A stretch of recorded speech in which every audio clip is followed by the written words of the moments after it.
ہے 22 लाख मुरब्बा मील पर हुकूमत कर रहे हैं।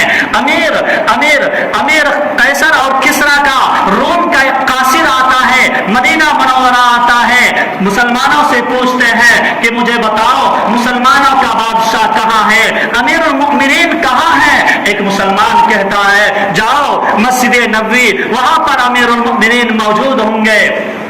वो कासिद जब मस्जिद नबवी जाता है, पता चलता है कि एक शख्स लेटा हुआ है, जमीन पर लेटा हुआ है, सर के नीचे कोई तकिया भी नहीं है, तकिए की जगह पर अपने हाथ को रख रखा है।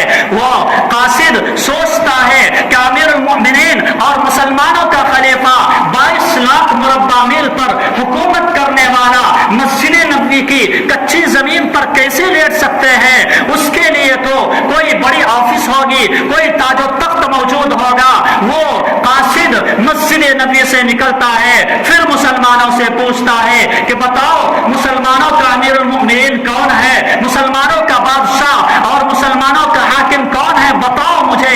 वो मुसलमान हाथ पकड़ता है, हाथ पकड़ने के बाद अमीरुल मोमिनीन उमर फारूक से मुलाकात कराते हैं। वही उमर फारूक रजी अल्लाह ताला अन्हु, जिसको इन्होंने इससे पहले देखा था कि जमीन पर लेटा हुआ है, वो मस्जिद नबवी में बैठे हुए थे, जिस्म पर कोई कपड़ा भी नहीं है। इस सादगी का ये आलम है, तवाज़ो का ये आलम है मेरे अजीजों, कि जिस्म पर कपड़ा नहीं है, सिर्फ एक लुंगी बांध रखी है और हाथ में तस्बीह लिए बैठे हैं। मेरे अजीजों, ये आलम था जब उस कासिद ने मेरे उमर फारूक रजी अल्लाह ताला अन्हु की ये शाम देखी, ये हालत देखी कि 22 लाख मुरब्बा मील पर हुकूमत करने वाला एक आदमी जमीन पर लेटा हुआ है, जमीन पर लेटा हुआ है, तकिए के बगैर लेटा हुआ है, जिस्म पर कोई कपड़ा नहीं है। तो उस कासिद ने कहा ये मुसलमानों का हकीकी माने में अमीर है। अगर मुसलमानों के इसी तरह अमीर होंगे तो दुनिया की कोई ताकत मुसलमानों को झुका नहीं सकती, दुनिया की कोई ताकत मुसलमानों को शिकस्त नहीं दे सकती। मेरे अजीजों, जब उमर फारूक रजी अल्लाह ताला अन्हु इस तरह तवाज़ो के साथ जिंदगी गुजार रहे थे, तो मुसलमानों का लश्कर जिस तरफ जाता था, मशरिक की तरफ रुख कर दिए तो इस्लाम का झंडा लहराता था, मगरिब की तरफ रुख कर दिए तो इस्लाम का झंडा लहराता था, जिधर रुख किए उधर इस्लाम का झंडा लहरा रहा था। जब मेरे अजीजों मुसलमान आयश परस्ती में आ गए, मुसलमानों के अंदर तकब्बुर आ गया, मुसलमानों के अंदर बड़ाई आ गई, मुसलमानों के अंदर हवस परस्ती आ गई, तो मेरे अजीजों अल्लाह तबारक व तआला ने मुसलमानों के अंदर से रौब को खत्म कर दिया, मुसलमानों की जाहो जलालत को खत्म कर दिया, मुसलमानों की अज़मत को खत्म कर दिया। मेरे अजीजों, आज इस वक्त इस रोए जमीन पर मुसलमानों की हुकूमत 57 मुल्कों पर है, लेकिन अगर दुनिया के किसी भी कोने पर मुसलमानों पर जुल्म किया जाए, सितम किया जाए, तो दुनिया में 57 ममालिक इस्लामी होने के बावजूद कोई अपनी जबान तक नहीं खोलता है। क्यों मेरे अजीजों?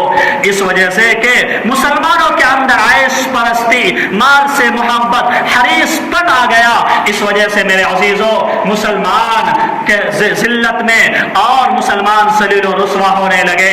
मेरे अजीजों, तकब्बुर की बुराई इतनी खतरनाक है। आदमी जब तकब्बुर करता है, कभी तो ये होता है कि फौरन अल्लाह उसको अजाब दे देता है, और कभी ये होता है कि अल्लाह अजाब उसको बाद में देता है, अजाब में ताखीर करता है, लेट करता है। मेरे अजीजों, मैं आपको एक वाकया बताकर मैं अपनी गुफ्तगू खत्म करता हूँ। दिमश्क की जामा मस्जिद है, दिमश्क की जामा मस्जिद है, एक अल्लाह वाला खुदा रसीदा बुजुर्ग बैठा हुआ है। कुछ ही देर के बाद मस्जिद के अंदर एक नौजवान दाखिल होता है। नौजवान कैसा था?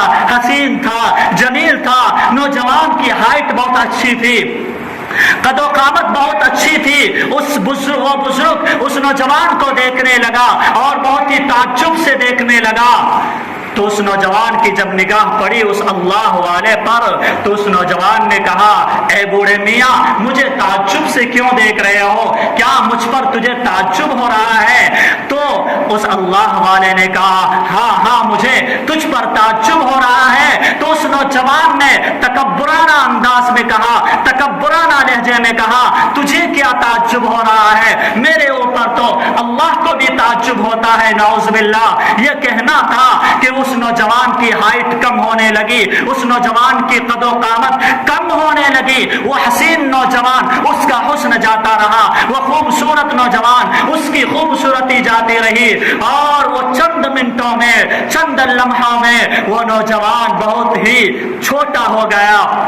کتابوں میں لکھا ہے کہ تکبر کی وجہ سے وہ نوجوان اتنا چھوٹا ہو گیا, اتنا چھوٹا ہو گیا کہ اس کا چچا زاد بھائی آیا اور اس کو اپنے آستین میں رکھ کر اسے گھر لے کر گیا اور دنیا کو بتایا کہ یہ نوجوان ایسا تھا کہ اس نوجوان نے تکبر کیا اور اللہ کے بارے میں کہا کہ اللہ بھی میرے بارے میں تعجب کر رہا ہے. تو میرے عزیزوں, تکبر کی سزا کتنی خطرناک ہوتی ہے. اللہ کبھی تکبر کی سزا فوراً دیتا ہے اور کبھی تکبر کی سزا بعد میں دیتا ہے. اس وجہ سے میرے عزیزوں, دولت مند ہو جاؤ, رئیس ہو جاؤ, مالدار ہو جاؤ, دنیا کی فیکٹریاں تمہارے پاس آ جائے, دنیا کی کمپنیاں تمہارے پاس آ جائے, ساری دولت تمہارے قدموں میں ہو, لیکن میرے عزیزوں اس بات کا ہمیشہ خیال رکھنا کہ یہ ساری دولت اللہ کی جانب سے ملی ہوئی ہے, یہ ساری جاہ و جلالت اللہ کی جانب سے ملی ہوئی ہے. وہ چاہے تو فوراً کروڑ پتی کو سڑک پتی بنا دیتا ہے, فوراً سڑک پر بھیک مانگنے پر مجبور کر دیتا ہے. اس وجہ سے میرے عزیزوں تکبر کبھی مت کرنا, نہیں تو میرے عزیزوں اللہ کا عذاب بہت سخت